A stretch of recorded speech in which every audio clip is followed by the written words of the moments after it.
Okay. Namni agamii akka laalaa jiru hin beeknu gaa. Okay.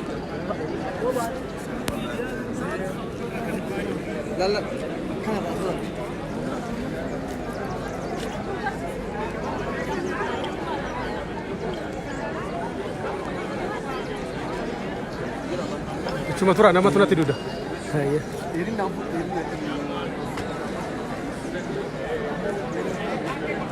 Oromia guutuu ijoollee Oromia guutuu.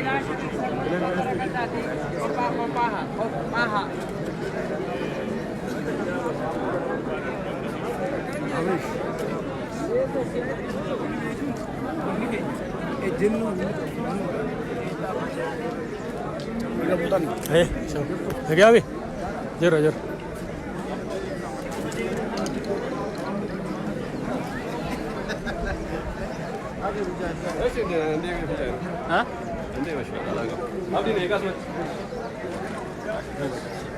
Ayyee daawwattoota Oromiyaa Miidiyaa Neetwoork kan daawwachaa jirtan doorsisa Jawaar irratti godhame hordofee birmannaa qeerroon magaalaa Finfinnee fi naannoo ishee gochaa jiranidha. Egaa amma yaada isaanii isin dhiyeessinaa waliin turaadha. Akkuma waliin yaadannu halkan edaa sa'aatii 5:00 kaasee eegdoti Jawaar bakka akka galliisanii warri tikaa mootummaa ergaa yerootti dabarsanii kaasee naannawa kanatti qeerroon hedduun tuutaan walitti qabameetii kan jiru keessa galinaan jechaatii jiru. Mee yaadi keessan maalidha? Fedhas asirraa jalqaba. Yaadni kooyyuu nuti mootummaa keenya ofirratti tiskina. Mootummaa keenya Jawaar jechuun mootummaa keenya ija keenyadha Jawaar jechuuni. Jawaartu dhiibbaa diinaa jala, kola'uu jala, miilla cituu jala, harka cituu jala nu baasi. Jawaar keessa keenya. Jawaar qabsaa'aa Oromooti. Jawaariif wareegama ni kanfalla. Ni kanfalla wareegama ni kanfalla amma dhumaatti. Kaleessas ciccitaa turre har'as ni kanfalla. Kaleessas kanfalaa turre har'as ni kanfalla. Har'as ni kanfalla Jawaariif. Akkasumas akkuma obboleeyyan keenya jedhanitti nuti Jawaar jechuun Jawaar Muhammad jechuun ija keenya ija Itoophiyaa Oromiyaa ija uummata Oromoo keessatti tahee ija Itoophiyaati. Kanaafuu Jawaar tuqame jechuun iji teenya nu baay'ee badde jechuudha. Sirni duraan uummanni abbootiin teenya taa'aa turte har'as nuti deebi'uu waan jiruuf kuni nuti waan immaan isaatu nuun gallee bakka iska macarrashaa itti dhumneet sana boodaan wanni dhufu malee ni duuna ammas Jawaar. Akkuma daawwataa jirtan yeroo kanatti odeeffannoo isin kennuudhaaf Jawaar nagaadhaan kan jiru sa'aatii daqiiqaa muraasa booda laayivii karuma feesbuukii kan isin qunnamu ta'a. Warri yeroo sana doorsisaaf gara dhufanis amma naannoo kana hin jiran ta'ullee qeerroon hedduminaan naannoo kanatti baay'ateeti kan jiru. Mootummaanis dhimma kanarratti ibsa kennuu akka qabudha yaadi isaanii kan kennaa jiranii. Yaadi kee maali? Yaadni kiyya keessattuu wanni amma gaggeeffamaatii jiru diigamiinsa biyya kana mootummaan amma jiru kun diigamiinsa biyya kana addunyaadhaan fudhachuu yoo barbaadu diigamiinsa ammaan dura biyya kanarra gaggeeffamee hin beekne ni gaggeessa jedhee kan yaade yoo ta'een alatti waan amma itti jiru kana atattamatti dhaabuu qaba.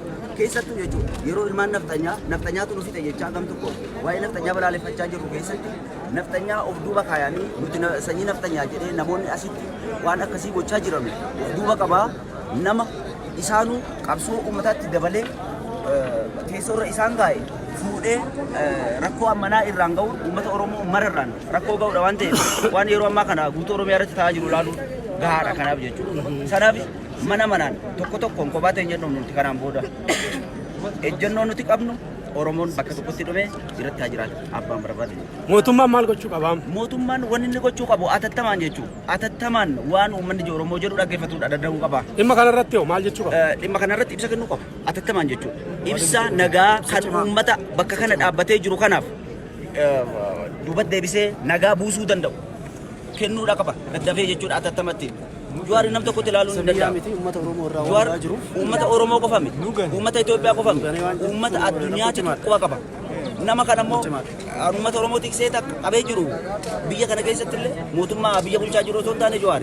Sanaaf jeequmsa hama jeeqamiinsa hamaa keessaan baane keessa seenuu yoo barbaadan malee atattamatti dhaabbatuu qaban jedhaan waan kun ibsi kennamu qabu. Abdii irraa hin qabnu biyyuu irraa sugani. Mootummaa amma gabaabumatti yeroo amma jiru kanatti yeroo lubbuu kafalee karaa irratti du'e ammallee wanni tokko atattamaan yaada kennuu qaba biyya amma dirree irratti bahe maaliif yoo jettu akka isaan teessoo irra taasisan akka isaan biyya tana tasgabbeessan kan godhaa jiru Jawaarii za'a 24 zooneen sa'a ammaa kana keessatti ibsa kenneeti. Ayye galatooma. Ammayyiinu gani jibbamaa namaa nageenya barbaadate yoo biyyiituun gara fuulduratti tarkaanfattu barbaadate hatattamaan ashamoora kanaa kana dhaabe karaa qajeelaa deebuu qabaa jechuudha. Akka duraan barannaa dhimma dhiifaman bira dabramu dhimma keessattuu aggaammi ladha isarratti taasifame aggaammi uummata Oromoo guutuu irratti taasifame malee nama tokko ilaaluu hin qabnu. Ija keenya Jawaar. Kanaaf wanta duraan baran san ammallee dhiifama jedhanii bira turuu barbaadan isaan dhimma karoorfame jalqabarraa karoora guutuu irratti karoorfatanii itti deeman malee wanna dhiifama jedhanii bira dabran tapha jiru dhimma Jawaarii biduu kan dardarruu bitammaan booda yaada. Uummata Oromoo dhiigaa fi lafeen fitte abbaan fedhe irra weellisuu hin danda'u. Jawaar jechuun ijaa fi gurra uummata keenyaati. Namni kamiinuu dhimma keenya keessa isaan hin galchu. Sirna gadaa dabartee nurratti weellisanii jijjiirame uummanni tokko fidee kaan irratti lama gaccabsuun kuni hin dhageenyu. Dhumnee dhabamna malee hin dhageenyu dhimma Oromoo irratti. Jawaar jechuun ijaa fi gurra uummataati. Nuti Jawaar lafee jiraatu sin dandeenyu abbaan fedhe Sagalee uummataa yoo kennite si yaada kennite. Ayye. Wanti jedhu sagalee uummataa sagalee qeerroo hin caqasa yoo jedhu kaleessallee masara 4 kiiloo kagalchi qeerroo fi Jawaar nu Jawaariin ala malee dameellee hin qabnu hiddallee hin qabnu dhiigallee hin qabnu nargoonni kennallee nargoonni sargoodii kennallee waan nu wajjanne nu amma sa'aatii kanarraa jalqabamee dhimmi jiru dhimma Jawaariiti miti dhimma Oromiyaa dhimma Itoophiyaa kanaatti dubbatti deemsaa waan jiru yeroo gabaabaa keessatti hatattamaan akka deebiin ulaa namni Jawaariin gane Oromoof waan takka buusuu hin danda'u. Namni lammaa gane Oromoof waan tokko buusuu hin danda'u. Namni Daalee fi gane Oromoo miliyoona 50 waan tokko buusuu hin danda'u. Itoophiyaaf waan tokko buusuu hin danda'u. Nuti kan barbaannu Jawaar ija keenya eegamuu qaba.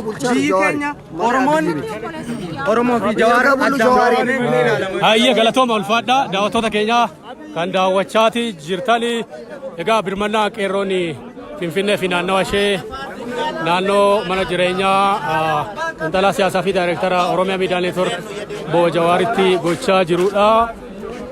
Egaa akkuma jalqaba isinitti himaa turre warri amma sooshaal miidiyaa banattan warri odeeffannoo hin qabne halkan sa'aatii 5:00 irraa kaasee eegdota Jawaar kottaa hojii dhiisaatii jedhamanii warri eegumsa mootummaadha isaan ramadee jechuudhaan gaafa waamanii hojiirra akka jiranii fi sanas gochuu akka hin dandeenye itti himanii sana hordofee mufannaa guddaatu jira amma Oromiyaa guutuu keessatti. Naannoon kun naannoo Booleeti amma Finfinneedha. Qeerroon amma kana kan mul'atee asitti bahee birmannaa gochaa jiru.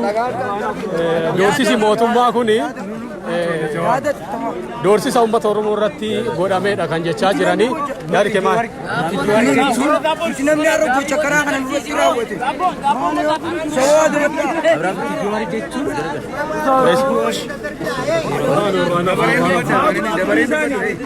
Dabaree kenneef hin jira dubbata.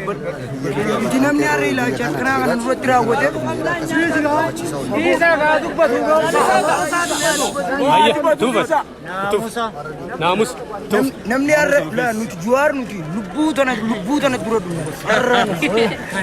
Jawaariin dura dhumna lubbuu teenya Jawaar jecha ija keenya gurra keenya. Settimno onnee teenya dhiiga keenya Jawaar. ilmoo daa'ima laman qaba. Isii dhaqanii fedhan ajjeesanii anallee itti dabalanii narra darbanii dhaqan malee Jawaariin irratti abbaa fedhe ilmoo daa'ima biyya dhale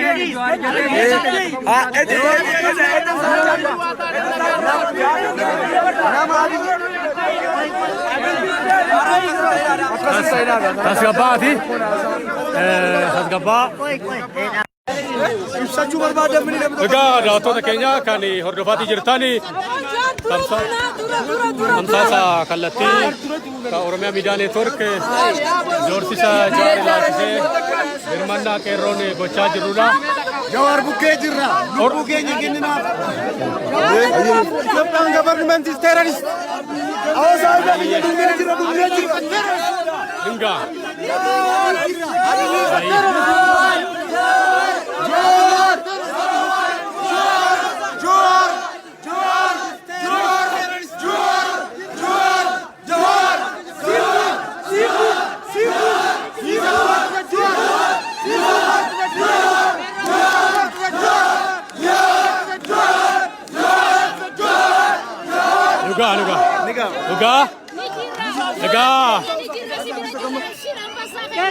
Aye, Kero.